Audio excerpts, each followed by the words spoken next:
Alam na alam ko po na matatalino ang mga taga-Philippine Military Academy. Hindi po yan ang issue. Ang kinaklarify ko po ay kanina sinabi nyo na in-encourage nyo ang PNP na i-encourage yung suspect na lumaban para mapatay, para masabing nanlaban. Correct. Correct. Para Ito sa very incorrect. correct, yes.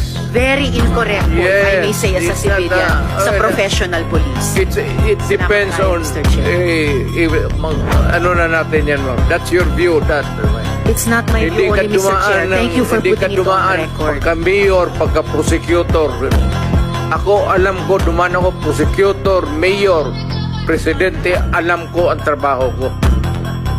Yes, Yan salamat ang totoo tayo, Mr. dyan. Chair. Hindi ka nagdala ng syudad eh. You never Totoo had po, a Mr. chance Chair. to solve the problem of the community. Thank you, Mr. President. Thank you for Senator, putting it on Hindi record. tayo Mr. Chair. magkaintindihan dyan.